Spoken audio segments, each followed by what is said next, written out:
एक दिन अचानक मक्का नगर में तेज तूफान और बारिश शुरू हो गई। तूफान और बारिश के प्रभाव के कारण मक्का नगर का जमजम कुआं बालू में दबकर परित्यक्त हो गया, जिससे जमजम कुआं से पानी उठना बंद हो गया। इसके बाद मक्का नगर में पानी की गंभीर कमी हो गई। कहीं भी पानी का कोई चिन्ह दिखाई नहीं दे रहा था। मक्का के लोग पानी के लिए इधर उधर दौड़ने लगे, लेकिन कहीं भी पानी न मिलने पर वे पूरी तरह से हताश हो गए। बच्चे, युवा, बुजुर्ग और महिलाएं सभी पानी की कमी से बीमार होने लगे। तत्कालीन समय में मक्का नगर के नेता प्रिय रसूल अल्लाह सल्लल्लाहु अलैहि वसल्लम के दादा यानी अब्दुल मुत्तालिब पानी की कमी के कारण परेशान हो गए। मक्का के लोग अब्दुल मुत्तालिब के पास पहुंचे और उनसे कहा, आप हमारे नेता हैं, कृपया किसी भी तरीके से पानी की व्यवस्था करें। आप ही जमजम कुआं से पानी निकालने का तरीका जान सकते हैं। हमें लगता है कि आपके अलावा कोई और जमजम कुआं से पानी निकालने में सक्षम नहीं है। अगर हम जमजम कुआं से पानी नहीं पा सके तो हम सभी बीमार होकर मर जाएंगे। ये सुनकर अब्दुल मुत्तालिब बहुत चिंतित हो गए। उन्होंने सोचना शुरू किया कि कैसे जमजम कुआं से पानी निकाला जाए, लेकिन उन्हें कोई रास्ता नहीं दिखा। इसके बाद उन्होंने अल्लाह ताला के दरबार में दोनों हाथ उठाकर दुआ की और विभिन्न प्रकार की मन्नतें की, लेकिन उनकी कोई दुआ या मन्नत अल्लाह के दरबार में स्वीकार नहीं हुई। अंत में अब्दुल मुत्तालिब हताश होकर अल्लाह से दुआ करते हुए कहे, हे अल्लाह, कृपया जमजम कुआं से पानी निकालने का रास्ता बनाएं। इसके बदले में मैं अपने 10 बच्चों में से एक को आपके रास्ते में कुर्बान कर दूंगा। अब्दुल मुत्तालिब ने यह मन्नत की कि अगर जमजम कुआं से पानी निकल आया तो वह अपने बच्चों में से एक को कुर्बान कर देंगे। इसके बाद अल्लाह ताला ने उनकी दुआ को स्वीकार कर लिया। तब अब्दुल मुत्तालिब बहुत चिंतित और परेशान अवस्था में थे। उन्होंने तौरा के विद्वानों से कहा, हे विद्वानों, मैंने अल्लाह रब्बुल आलमीन के दरबार में मन्नत की कि अगर जमजम कुआं से पानी निकलता है तो मैं अपने 10 बच्चों में से एक बच्चे को अल्लाह के रास्ते में कुर्बान कर दूंगा। मेरी मन्नत अल्लाह ताला ने कबूल कर ली है और जमजम कुआं से पानी फिर से बहने लगा था, लेकिन उसके बाद मैं अपनी मन्नत पूरी तरह से भूल गया। पिछले 3 दिनों से अल्लाह ताला मुझे स्वप्न में बता रहे हैं कि मुझे अपनी मन्नत पूरी करनी है, और स्वप्न में अल्लाह ताला ने कहा है कि यदि मैं अपनी मन्नत पूरी नहीं करता तो मेरे 10 बच्चों में से कोई भी इस दुनिया से नहीं रहेगा और जमजम कुआं से पानी फिर से बहना बंद हो जाएगा। अब आप ही बताइए, मुझे क्या करना चाहिए? तब विद्वानों ने कहा, हे अब्दुल मुत्तालिब, क्योंकि आपने मन्नत की थी और अल्लाह ताला ने आपको स्वप्न के माध्यम से अपनी मन्नत पूरी करने के लिए कहा है, तो आपको अपनी मन्नत पूरी करनी ही होगी। आपको अपने 10 बच्चों में से किसी एक को अल्लाह के रास्ते में कुर्बान करना होगा। विद्वानों की बात सुनकर अब्दुल मुत्तालिब बहुत चिंतित और परेशान हो गए। उन्हें समझ में नहीं आ रहा था कि वह अपने बच्चों में से किसे कुर्बान करें, क्योंकि उसके लिए उसके सभी बच्चे बहुत प्रिय थे। फिर उन्होंने कोई उपाय न पाकर अगले दिन अपने 10 बच्चों को पास बुलाया। अब्दुल मुत्तालिब के बड़े बेटे थे अब्बास रदी अल्लाहु ताला अन्हु। अब्दुल मुत्तालिब ने पहले उन्हें कहा, हे मेरे प्रिय पुत्र, मैंने मन्नत की थी कि यदि जमजम कुआं से पानी फिर से बहने लगे तो मैं अपने 10 बच्चों में से एक बच्चे को अल्लाह के रास्ते में कुर्बान कर दूंगा। अब तुम बताओ, क्या तुम मेरी मन्नत पूरी करोगे? अब्बाजान, ये कैसी मन्नत है? मैं आपके इस मन्नत को पूरा नहीं कर सकता। आप अपने किसी दूसरे बेटे से ये मन्नत पूरी करने को कहें। इस प्रकार अब्दुल मुत्तालिब ने एक एक करके अपने सभी बेटों से कहा, लेकिन कोई भी इस मन्नत को पूरा करने के लिए राजी नहीं हुआ। फिर बचा था उनका एक बेटा जो सबसे छोटा था और जिसका नाम था अब्दुल्लाह। अब्दुल्लाह अब्दुल मुत्तालिब के बच्चों में से सबसे छोटा था और उनका सबसे प्रिय बेटा था। अब्दुल मुत्तालिब अब्दुल्लाह को बहुत स्नेह करते थे और उसे अधिक प्यार करते थे। जब अब्दुल मुत्तालिब ने देखा कि उनके सभी बेटे मन्नत पूरी करने के लिए तैयार नहीं हो रहे तो वह अत्यधिक चिंतित हो गए। इस समय अब्दुल्लाह ने अपने पिता का चिंतित चेहरा देखा और पूछा, अब्बाजान, क्या हुआ है? मैं कुछ भी समझ नहीं पा रहा हूँ। आप क्यों इतनी चिंता कर रहे हैं? तब अब्दुल मुत्तालिब ने अपने छोटे बेटे अब्दुल्लाह को अपनी पूरी मन्नत की कहानी सुनाई। अब्दुल्लाह ने सुना और कहा, अब्बाजान, आप चिंता मत करें, मुझे आप अल्लाह के रास्ते में कुर्बान कर दीजिए ताकि आप अपनी मन्नत पूरी कर सकें। अब्दुल मुत्तालिब ने अपने छोटे बेटे अब्दुल्लाह की बातों को सुना और वह बहुत खुश हुए, लेकिन दूसरी ओर अत्यधिक दुख भी हुआ क्योंकि अब्दुल्लाह उनका सबसे प्रिय बेटा था। बेटे को खोने का दुख उनके दिल में गहरे उतरने लगा। लेकिन अब्दुल मुत्तालिब के पास अब कोई दूसरा विकल्प नहीं था, क्योंकि अगर अब्दुल्लाह को कुर्बान नहीं किया तो उन्हें अपने 10 बच्चों को खोना पड़ता और पवित्र जमजम कुआं से पानी फिर से बंद हो जाता, जिससे शायद पूरे मक्का के लोग पानी की कमी से मर जाते। इसके बाद अब्दुल मुत्तलिब अपने छोटे बेटे अब्दुल्लाह को लेकर काबा की ओर रवाना हुए। कुछ समय बाद वे काबा के आंगन में पहुंचे। वहां मक्का के बहुत सारे पुरुष और महिलाएं इकट्ठा हो गए थे। अब्दुल्लाह को कुर्बान करने की खबर सुनकर सभी लोग वहां जमा हो गए। उपस्थित लोगों में वराका बिन नौफल की बेटी मरियम भी थी। वराका बिन नौफल उस समय के तौरेह के विद्वान थे और उनकी बेटी मरियम भी तौरेत में बहुत निपुण थी। मरियम जानती थी कि तौरेत में लिखा हुआ है, इस अब्दुल्लाह की संतति से आखिरी नबी महबूब आलम अल्लाह के प्रिय हबीब हज़रत मोहम्मद सल्लल्लाहु अलैहि वसल्लम का जन्म होगा। इसलिए मरियम ने दृढ़ता से अब्दुल मुत्तलिब को रोका और कहा, अब्दुल्लाह को किसी भी सूरत में कुर्बान नहीं किया जा सकता। मरियम ने आत्मविश्वास भरे स्वर में कहा, तौरेत के अनुसार अब्दुल्लाह की संतति से आखिरी नबी का आगमन होगा। आपकी मनौती पूरी करने के लिए कोई और तरीका अपनाना होगा। इस पर अब्दुल मुत्तलिब ने कहा, मैंने मनौती मानी थी कि अगर जमजम के कुएं से फिर से पानी निकलने लगे तो मैं अपने ज़ैत बेटों में से एक को अल्लाह के रास्ते में कुर्बान कर दूंगा।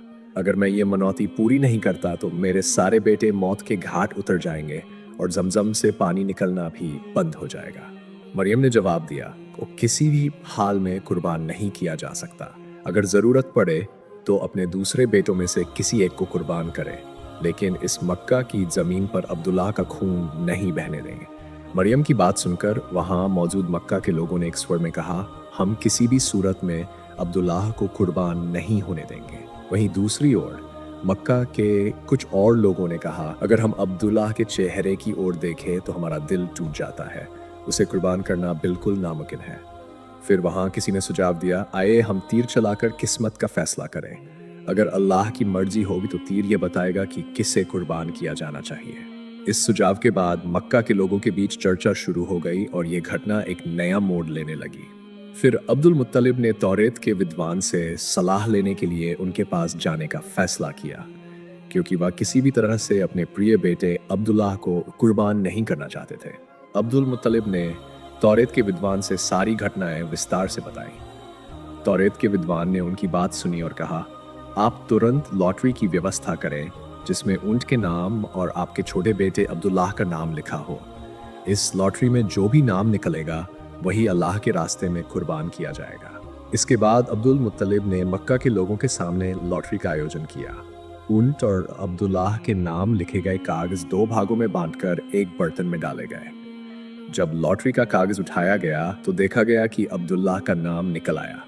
मक्का के लोग इस बात से नाराज हो गए और उन्होंने फिर से लॉटरी करने की मांग की। दूसरी बार लॉटरी में भी अब्दुल्लाह का नाम निकला। इस तरह लॉटरी का सिलसिला 99 बार चलता रहा, लेकिन हर बार अब्दुल्लाह का नाम ही निकलता रहा। अब्दुल मुत्तलिब ने सबकी बातों को ध्यान में रखते हुए कहा, अब कोई रास्ता नहीं बचा, मुझे अपनी मनौती पूरी करनी होगी और अब मुझे मेरे प्रिय बेटे अब्दुल्लाह को कुर्बान करना ही होगा। इस पर तौरेत के विद्वान की बेटी मरियम ने फिर से कहा, आप फिर से लॉटरी करें और तब तक करते रहें जब तक ऊंट का नाम न निकले। अब्दुल मुत्तलिब ने एक और बार लॉटरी का आयोजन किया। इस बार 7वीं बार लॉटरी में ऊंट का नाम निकला। अब मक्का के लोग खुशी से झूम उठे क्योंकि अब्दुल्लाह को कुर्बान नहीं किया जाएगा। सभी लोग इस परिणाम से बहुत खुश हुए और अब्दुल्लाह की जान बच गई। फिर अब्दुल मुत्तलिब बहुत खुशी के साथ 6 ऊंट टीका अल्लाह के रास्ते में कुर्बानी कर दिए। इस बीच अब्दुल्लाह धीरे धीरे बड़ा होने लगे और जब वह शादी के योग्य हो गए तो विभिन्न स्थानों से उनके लिए विवाह प्रस्ताव आने लगे, क्योंकि उस समय अब्दुल्लाह सबसे सुंदर और आकर्षक व्यक्ति थे। अब्दुल्लाह को देखकर कोई भी उनका दीवाना हो जाता था। मक्का की महिलाएं उन्हें अपने पति के रूप में पाना चाहती थीं और उनके लिए मनौती मांगती थीं, क्योंकि अब्दुल्लाह थे बहुत ही सुंदर, शालीन, ईमानदार और आदर्श व्यक्ति। हर दिन उनके लिए विवाह के कई प्रस्ताव आते थे, लेकिन वह किसी भी प्रस्ताव को स्वीकार नहीं करते थे। ये इस कारण था कि अब्दुल मुत्तलिब ने अपने मित्र वाहब इब्न अब्दुल मनाफ से वादा किया था कि वह अपनी बेटी अमीना के साथ अब्दुल्लाह की शादी करेंगे। अमीना मदीना में रहती थी। कुछ समय बाद अब्दुल मुत्तलिब अपने छोटे पुत्र अब्दुल्लाह के साथ मदीना के लिए रवाना हुए ताकि वह अब्दुल्लाह की शादी अमीना से कर सके। रास्ते में उन्हें तौरेत के विद्वान की बेटी मरियम दिखाई दी, जो अब्दुल्लाह को देखकर उनके पास आई और बोली, अब्दुल्लाह, कुछ साल पहले तुम्हारे पिता ने तुम्हारी जान के बदले 7 ऊंट कुर्बानी किए थे। अब मैं शपथ लेती हूँ कि उन 7 ऊंटों को मैं तुम्हारे पिता को दे दूंगी, लेकिन तुम मुझे अपनी पत्नी बनाओ। लेकिन अब्दुल्ला जो बहुत ही शालीन, ईमानदार और लाजुक व्यक्ति थे, ने मरियम के इस प्रस्ताव का कोई उत्तर नहीं दिया। अब्दुल्लाह ने बस इतना कहा, मैं अपने पिता के साथ हूँ। पिता को छोड़कर किसी और रास्ते पर जाना या उनके आदेशों का उल्लंघन करना मेरे लिए संभव नहीं है। यह कहकर अब्दुल्लाह अपने पिता के साथ मदीना की ओर चल पड़े। लंबा रास्ता तय करने के बाद मदीना में वाहिब इब्न अब्दुल मनाफ के घर पहुंचे। उस समय वाहिब इब्न अब्दुल मनाफ मदीना के सम्मानित परिवार से थे और उनका बहुत आदर था। वह अपने कबीले के प्रमुख थे। कुछ बातचीत के बाद अब्दुल्लाह और अमीना की शादी हो गई। फिर वह अमीना को लेकर अपने घर लौट आए। कुछ समय बाद जब अब्दुल्लाह कहीं जा रहे थे तो उन्होंने तौरेत के विद्वान उराक इब्न नुफैल की बेटी मरियम को देखा। मरियम को इस बात का पता नहीं था कि अब्दुल्लाह की शादी हो चुकी है। अब्दुल्लाह को देखकर वह उनके पास आई और उनके चेहरे को देखकर बिना कुछ कहे अपने घर लौट गई। ये घटना देखकर अब्दुल्लाह थोड़े हैरान हो गए और मरियम से पूछे, हे मरियम, उस दिन तुमने मुझे विवाह के लिए प्रस्ताव दिया था, लेकिन आज मुझे देखकर बिना कुछ कहे क्यों चली जा रही हो? इसका कारण क्या है? तब मरियम ने कहा, तुमने तो शादी कर ली है, अब तुम किसी और महिला के पति हो। तुम्हारे चेहरे में जो पहले एक चमक थी, मैं साफ देख सकती हूँ कि वह नहीं है। पहले मैंने तुमसे शादी के लिए प्रस्ताव दिया था क्योंकि तुम्हारे माथे पर एक उज्जवल नूर था। ऐसा नूर पहले कभी किसी पुरुष माथे पर नहीं देखा था, लेकिन अब तुम्हारे माथे पर वह नूर नहीं है। इसका कारण यह है कि अब वह नूर तुम्हारी सौभाग्यशाली पत्नी के पास है, इसलिए अब मेरे लिए तुम्हारा कोई महत्व नहीं है। ये कहकर मरियम वहां से चली गई। इसके बाद अब्दुल्लाह घर लौट आए और फिर अब्दुल्लाह और अमीना ने खुशी और शांति से अपना जीवन बिताना शुरू कर दिया। कुछ समय बाद अब्दुल मुत्तलिब ने अब्दुल्लाह को मदीना से खजूर लाने के लिए भेजा। खजूर लाने के दौरान अब्दुल्लाह कुरैश के व्यापारिक कारवां के साथ यात्रा कर रहे थे, लेकिन रास्ते में अचानक वे बीमार पड़ गए। इसके बाद वे मदीना पहुंचे और वहीं पर उनका निधन हो गया। अब्दुल्लाह के निधन के समय प्रिय नबी हजरत मोहम्मद सल्लल्लाहु अलैहि वसल्लम अभी माँ अमीना के गर्भ में थे। उनके जन्म के समय पृथ्वी पर कई चमत्कारी घटनाएं घटी जिनसे सभी लोग आश्चर्यचकित हो गए। विश्व नबी के जन्म से कुछ समय पहले अब्राहा का हाथी सेना काबा पर हमला करने आई थी और अल्लाह ताला ने उन्हें अबाबिल नामक छोटे पक्षियों द्वारा नष्ट कर दिया। ये घटना विश्व नबी के जन्म की बरकतों की पृष्ठभूमि थी, जैसा कि सीरत किताबों में उल्लेखित है। प्रिय दर्शक, अगर वीडियो अच्छा लगा हो तो चैनल को सब्सक्राइब करें और हमारे साथ बने रहें। कमेंट करके बताएं कि आप किस नबी की कहानी सुनना चाहते हैं। आपकी कमेंट के आधार पर हम अगला वीडियो खूबसूरती से बनाएंगे। आखिर में अस्सलामु अलैकुम।